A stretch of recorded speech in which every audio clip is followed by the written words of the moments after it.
Hi, and welcome to tplmedia.ca. I'm Mike. This is Paul. And friends, this is amazing news. Our government has come up with a solution. The housing crisis is over. The diminishing of your house price is going to end, and everything's going to be okay. Hold on, Mike. Hold on 1 second. So they did announce a couple things this week. It was actually a very active week on the housing front. So the federal government is going to give the provinces $1.7 billion. So a $1.7 billion Band-Aid, which quite frankly, when we pull it off, is only going to cause a bigger wound. A lot of provinces, or Ontario specifically, is providing a GST holiday for new builds up to, I think it's 1.5 million. The challenge with all of these, it's working against the existing homeowners, and that's the challenge. Supply demand. This is simple supply demand. We have too much supply in the market, and all we're doing now is starting to subsidize more supply, which will push costing or pricing down for existing properties. We would be better off, Mike, to provide programs to existing homeowners to fix up their homes, to fix up neighborhoods, to make those homes saleable first before we get actually to incentivizing or subsidizing new home development or new rental development. Also, if you think about it, Mike, one thing you got to think about, how's this going to affect the existing rental price for existing renters? That was my question to you. I'm a landlord. I bought that property at the top end of the spectrum. I put more supply into the market. I know my business model is broken. My business model is broken. My rents are decreasing. How do I pay that mortgage? It does not help the problem. It also leads to the question, okay, if you're creating all the incentives are about new builds, that's great for developers, as you point out.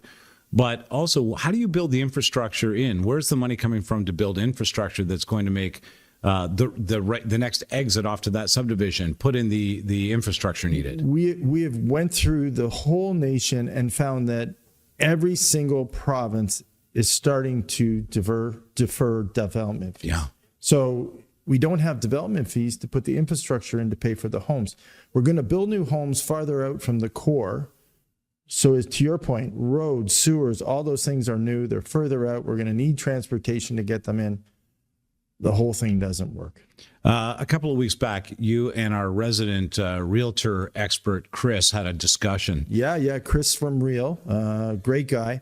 We sat down, and please watch the show because we went through this topic, and it was called Rent First Buy. It's a must watch because it takes you through the demographics of Canada, who's buying, who's renting, who should be buying now. If you're going to buy, what you should be buying, what you should be building. Not once in the show did we talk about subsidizing anyone to build anything in Canada. It's so amazing how this episode fits perfectly just a few weeks later. I recommend you watch the whole episode. Meanwhile, here's a really interesting clip from that show now. So government said, okay, I don't know what to do, but I still have the money there. So they're still federally trying to push this initiative. It's still slow going forward, but they're giving the money. So I went through before the show and I took a look at all the provinces where we've waived development charges, we've waived permit fees, we've eliminated HST. And it's almost every province in Canada has except Ontario. Ontario, actually. I don't think. Have we ever waived the development? I've never heard of that. Mississauga just did it on rental homes. Oh, wow. Right? Toronto just did it on duplexes and sixplexes. So we're just starting to do it now. So the message we're sending. So this is an interesting message. So I got there a different way, but I got the same way as you. All of a sudden, the system, somewhere along the way, they've realized, I guess they've looked at the numbers, and that's being the governments at different, levels, provincially and federally, have realized that home sales don't have a good shot at going up. Yeah. Right? They haven't said it publicly, but quite frankly, they've seen the stats and they've seen just looking at the normal demographics of aging versus birth rates, it's not that hard to figure out. So they said, okay, what do? We can't have a bunch of new people. And the only way we can grow our population is bringing in new people. What a conundrum, man. Well, it is, but all the We country, need new people. They can't afford to buy. They got to rent. There's not enough rental. Like there's quite a few things that we gotta think about. well, here. that's where this war, and it's another show for another day.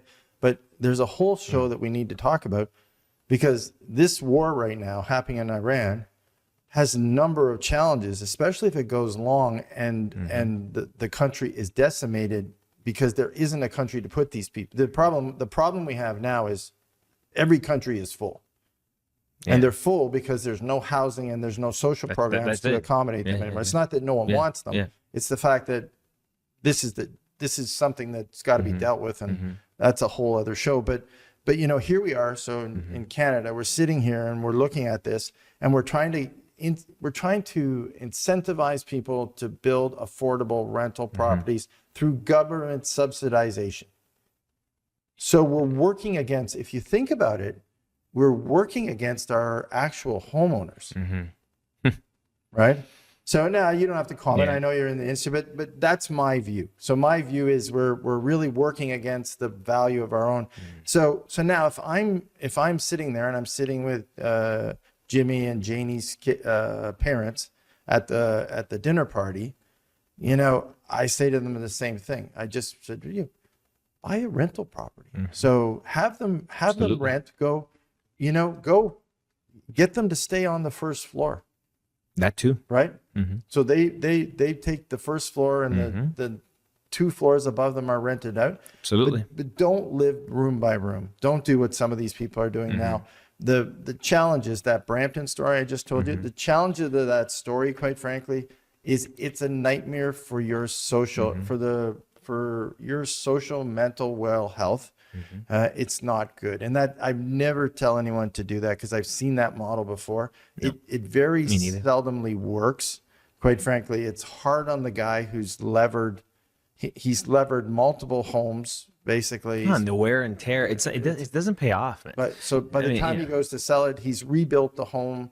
I had someone call me a year ago, and it was an old friend of mine who I met through Shara. And he called me, and he said to me, he said, "Do you want to buy this home?" And I said, "I don't know." He said, "I've redone the home, and it has multiple rooms. It has 10 rooms for people to rent."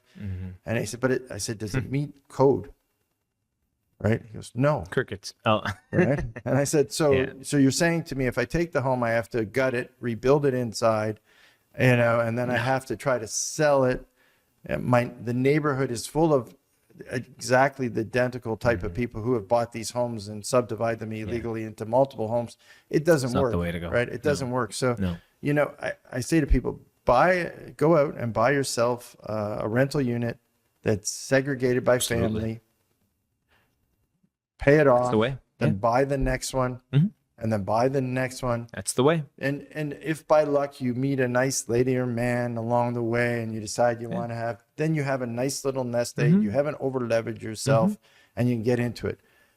And that's the way to do it. And then the parents look at me and go, but aren't they going to lose that opportunity to have their money grow and everything else? I said, well, their investment will grow. The money, aside from what they're paying for the unit. So number one, once it's built, the unit will carry itself. Yeah. Right. They're going to live on the first floor. They're going to then pay off what they, brilliant. It'll pay for itself. It pays for itself. They can take the money from their other job. They can go out and actually, invest in something, invest in another Apple, right? Or Nvidia or whatever, make a ton of money, precisely, and have a great life. 100%. Retire early, because quite frankly, I don't think there's going to be any pension plans for them when they're ready. So they got to set themselves up. So this is a really nice way to go. You're not fighting the government. You're using the money of the government. So you're not going out and buying a home, trying to struggle through against the government. You're actually working with the government's objective to build these homes. If they're going to bring in people, you got to make sure you get nice renters. Hopefully the renter laws will get better, and they are getting better. They're developing, eviction laws and everything to get people out, because you do hear horror stories. Yep, that's true. You have to be very selective. So before the show, it's interesting. I did a little analysis. And we took a look at basically rent versus buy over a 10-year period on a $1 million home. And we ran it off, or the average price per home by province. And we ran it off to see if it said buy or rent. I'm interested. Yeah, Sure, it's sure. interesting. What is that? What did you get?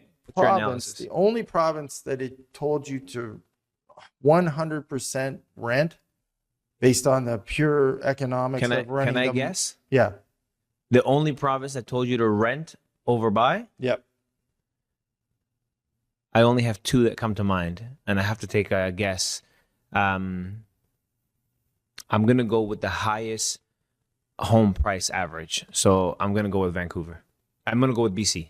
Well, actually, because the rents are so high in BC right now, they still haven't come down enough.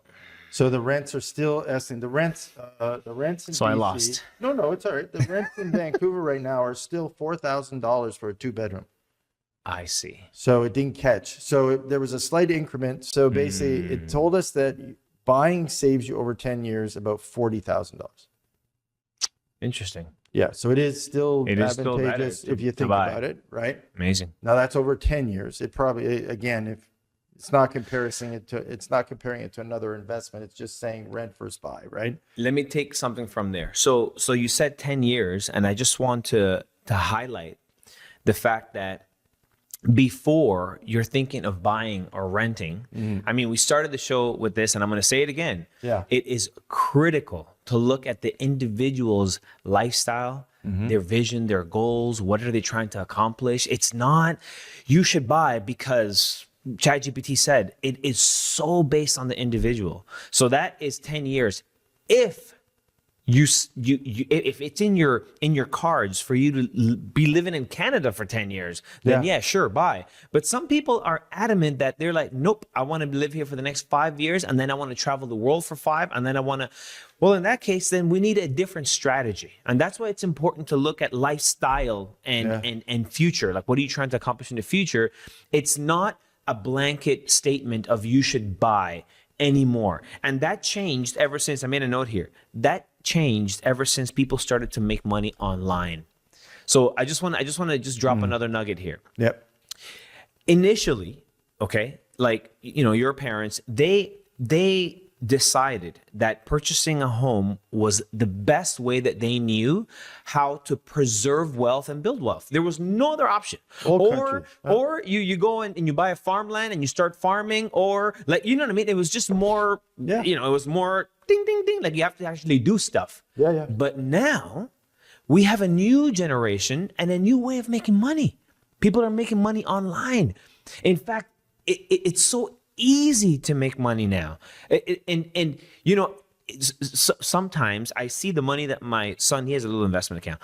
I see the money that he's made in his investment account, and inside I'm like irritated in a way, because I'm like, oh my God, like, you've been investing for less time than me and you're making more money than my investments. So it's something that has changed. We have to realize that this way of making money from being at home and investments and Instagram and marketing and Facebook and Meta and all this stuff that happens online, that has changed the way that we preserve and make money. Therefore, it'll change the way that we see home ownership. And honestly, at the end of the day, all we really need is shelter. That is the part that we want to highlight. Shelter, whether we own it or rent it, it's pretty, if you think about it, it's pretty insignificant. What we want is the wealth, so that when we can't work anymore, we have something to leverage so that we can continue to live our lives until we take the last breath. But that's really in the most basic way, that's really the whole concept, is preservation of wealth. Yes. So now, if there's other ways to make money, then maybe owning is not necessary. However,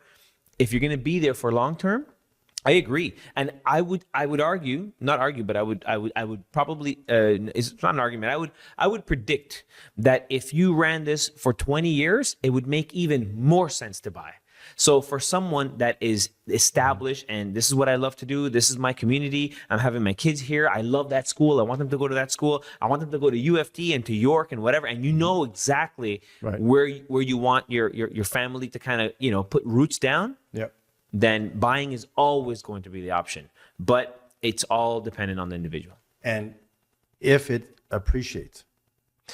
And if it appreciates. Yeah. For sure. So now the interesting thing is, so what's the appreciation that you calculated? So this is just 3 to 5%, or so it's like inflation is what we factored into this. But the interesting part of this, when you look at it, that's all assuming it goes up gradually. It goes up gradually, right? Yeah. Now that doesn't always happen, and that's why I think we've learned. But it's interesting as we go through this and we looked at the analysis.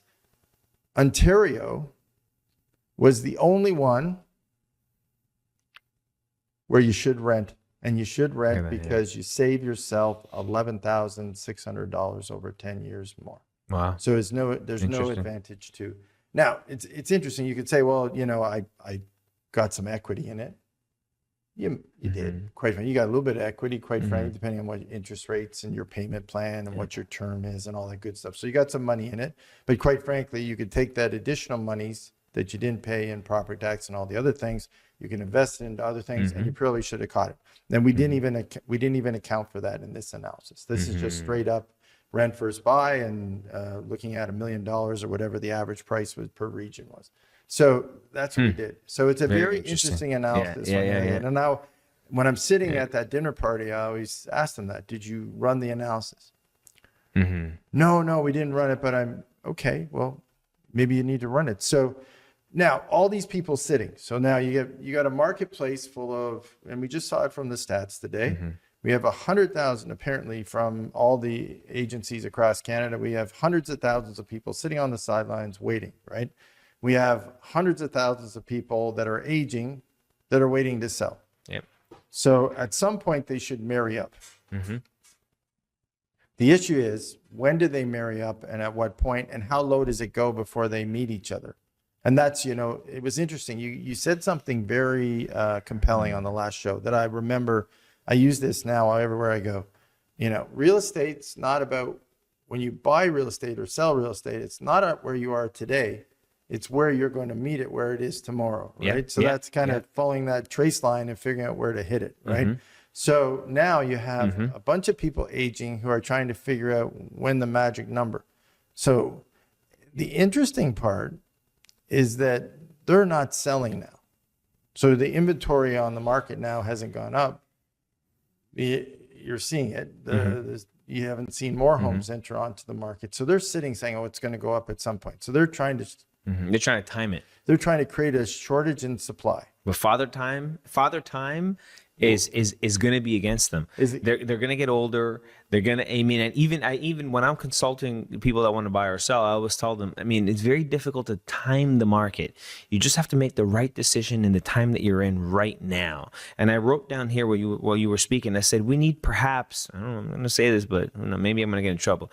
We need better familial support. So I think there comes a time that, children, grandparents, and parents, and that, we all need to kind of hold hands and just say, okay, well, how does this work better? And perhaps the time is that, these folks are getting out of their house, allowing their children with their families to move into their home, and then instead of paying for the house that has been paid off, maybe they buy a condo and they pay for the condo for the grandparent, and then it's kind of like a trade. I think there needs to be more barter trading happening right now, and avoid the transaction. There's a lot of fees, a lot of costs actually that we can avoid if we can barter trade within family. Barter trade, and just go back to prehistoric days, man. We need to go back to some basic stuff. I'm sure they do, because you can't even buy there are some places like in London. Good luck trying to buy something in London, right?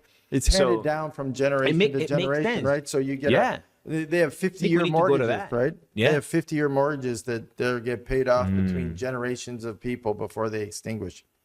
Like, I know that sounds crazy, but it makes sense, and we need to adopt some of the strategies that these guys have in Europe. Perhaps, I don't know. So now here's the other piece, and this is the piece I haven't brought up, but this is also what I'm sitting at the dinner party, and they go to get their second drink because I'm sure.